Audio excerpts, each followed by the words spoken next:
제롬 파월의 매파적인 얘기가 나올 것으로 예상했던 것과 달리 FOMC의 이번 회의에서는 완전히 비둘기파적인 이야기가 나왔습니다. 그래서 나스닥이 조금 반등이 나오는가 싶더니 지난주 예측처럼 그대로 재차 꼬라박았죠. 구체적으로 단기적인 나스닥의 전망을 한번 분석함과 동시에 6월 FOMC 성명서와 7월 FOMC 성명서를 비교하면서 같이 차이점을 도출해 보도록 하겠습니다. 그러면 바로 시작해 볼게요.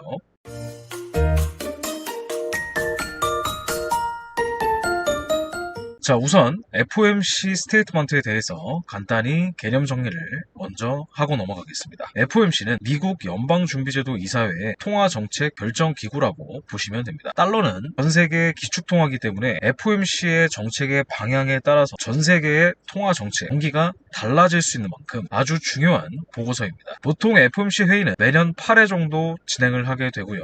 FOMC 성명서는 FOMC 회의가 마치고 발표가 되는 일종의 공문입니다. 대체적으로 FOMC 성명서에서는 크게 나눠보면 5가지의 요소를 설명하는데, 첫 번째는 최근 미국의 경제 지표를 통해서 경제를 평가합니다. 대체적으로 고용 상황과 인플레이션 추세를 분석을 하고요.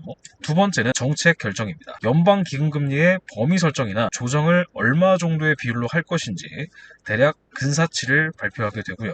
세 번째는 정책 지침입니다.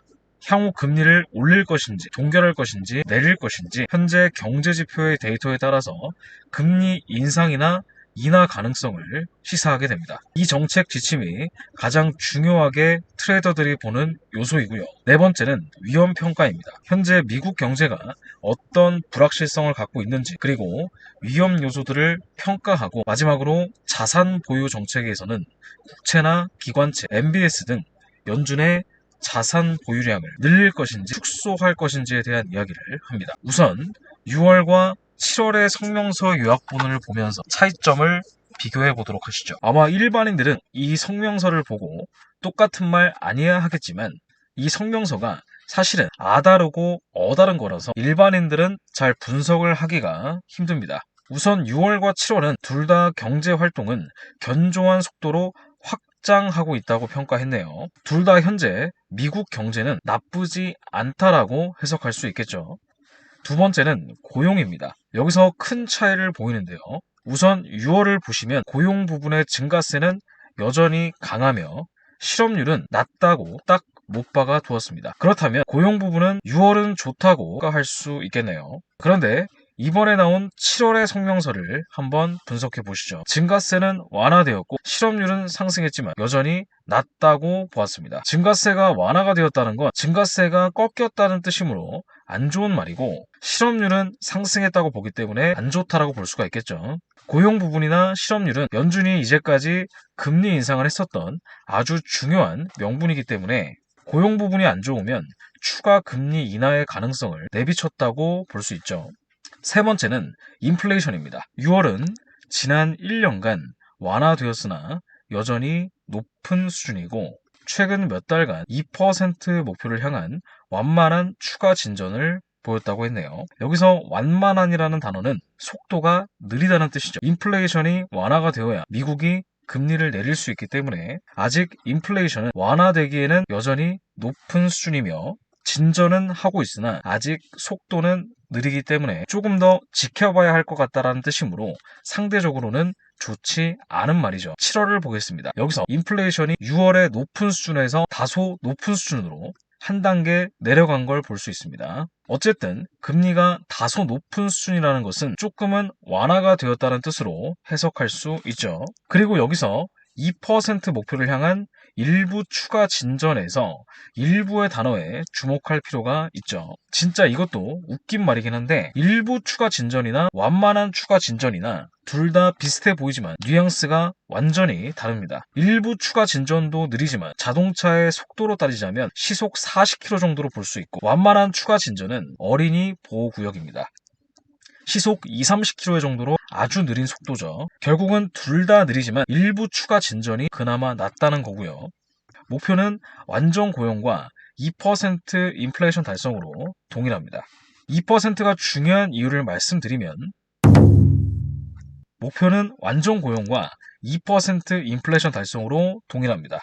연방 기금금리 목표 범위도 완전히 같습니다. 경제 전망 파트를 보시면 6월에는 인플레이션 위험에 매우 주의 딱지를 붙임으로써 금리를 내릴 생각이 없다는 연준의 생각이 딱 박혀 있죠.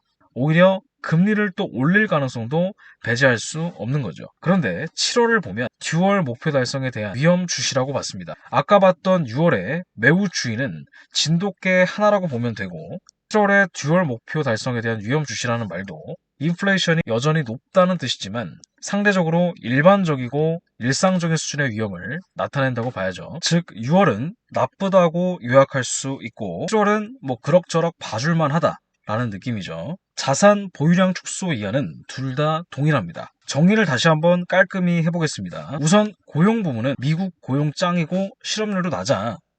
금리 올릴 명분이 없어 라는 뜻입니다. 하지만 7월은 고용 증가세가 완화되었다고 말했기 때문에 최근 고용 데이터가 안 좋아졌다라는 뜻이고 그리고 실업률도 올랐으니까 금리를 내릴 수도 있겠는데 라는 스탠스를 취한 거죠. 다음은 인플레이션입니다. 6월은 인플레 2%에 대해서 낮아지고는 있는데 아직은 멀었다. 그렇기 때문에 고금리를 유지해야 된다는 스탠스죠. 하지만 7월은 일부 추가 진전이 있었다는 말을 통해서 약간은 비둘기파적인 발언으로 해석될 수 있습니다. 마지막으로 위험관리 평가입니다. 6월엔 인플레에만 매우 주의를 기울이고 있고 고용은 안전하다고 봤지만 7월엔 인플레도 주의를 기울이지만 고용에도 주의를 기울이고 있다는 말로 금리 인하에 대한 가능성을 내비쳤습니다. 성명서는 나름 좋게 나왔는데 여기에 대한 나스닥에 대한 제 생각은 약간 중장기적인 관점으로 본다면 현재는 큰 상승 파동의 5파가 마무리되고 조정 파동이 진행 중인 상태입니다. 대체적으로 파동 A는 보통 1주에서 2주 정도 지속될 가능성이 있습니다. 이미 고점 대비 일주일 정도 조금 안 되는 시간이 소요되었으므로 다음 주는 약간의 반등 파동이 일주일에서 2주일간 예상이 되고 마지막 조정 파동 C는 미국 대선이 시작하는 11월 5일 전까지 짧으면 몇 주, 길면은 한 달 이상의 패닉셀이 나올 가능성이 높습니다. 참고하셔서 성공 투자하시길 바랍니다. 경제에 대한 기본 시황도 모르고 트레이딩을 하면 실패할 가능성이 큽니다. 그렇기 때문에 경제에 대한 개념을 정말 제대로 공부해야 됩니다. 시대가 너무 빨리 바뀌는 요즘 변화하는 경제 환경에 적응하고 성공적인 투자를 위해서는 철저한 학습이 필요합니다. 함투자에서 제공하는 좋은 인사이트를 통해 경제와 시장을 깊이 이해하고 해외 선물 교육을 받으셔서 꼭 성공적인 투자를 이루시길 바랍니다. 해외 선물 시장은 복잡하고 변화무쌍하지만 올바른 교육과 꾸준한 학습을 통해 우리는 더욱 현명하고 전략적으로 대응할 수 있습니다. 지금 시작하는 배움이 미래의 성공을 결정짓습니다.